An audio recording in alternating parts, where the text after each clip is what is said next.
प्यारी राजकुमारी की अनोखी कहानी। बच्चों, एक बार की बात है, एक सुंदर और प्यारी राजकुमारी थी जिसका नाम अनन्या था। अनन्या अपनी मासूमियत और दयालुता के लिए पूरे राज्य में मशहूर थी। वह हमेशा अपने दोस्तों के साथ समय बिताना पसंद करती थी और उन्हें खुश रखने के लिए कुछ भी कर सकती थी। अनन्या के 3 खास दोस्त थे, मिहिर, आर्या और नंदिनी। मिहिर एक बहुत ही समझदार और साहसी लड़का था।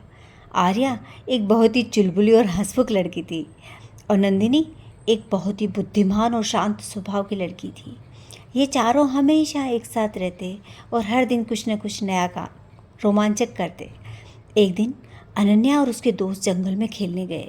खेलते खेलते वह एक रहस्यमयी गुफा के पास पहुँचे।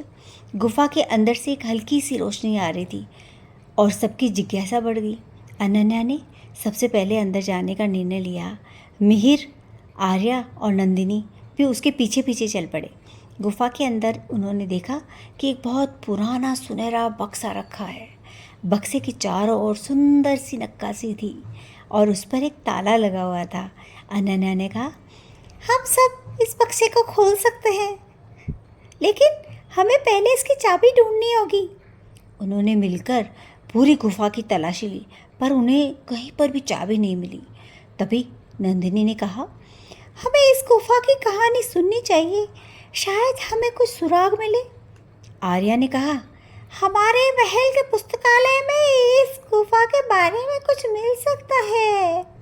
सबने मिलकर महल के पुस्तकालय में खोजबीन शुरू की और उन्हें एक पुरानी किताब मिली जिसमें गुफा और बक्से के बारे में लिखा था।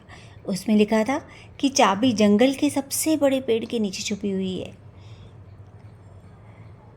चारों दोस्त वापस जंगल गए और सबसे बड़े पेड़ को ढूंढा। पेड़ के नीचे खुदाई करने पर उन्हें चाबी मिल गई। वे फिर से गुफा में आए और बक्सा खोला।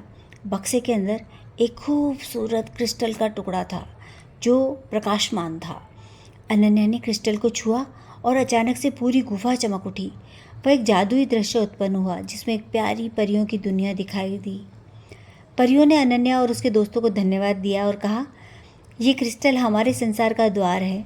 आपने हमें इसे वापस दिलाया है और आपके इस उपकार को हम कभी नहीं भूलेंगे। उस दिन से अनन्या और उसके दोस्तों ने परियों की दुनिया से एक गहरा रिश्ता बना लिया। वे जब भी किसी मुश्किल में होते, परियां उनकी मदद करने के लिए आती।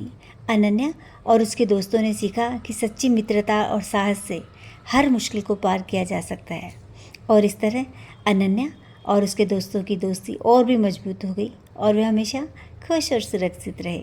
तो बच्चों, कैसी लगी आज की कहानी?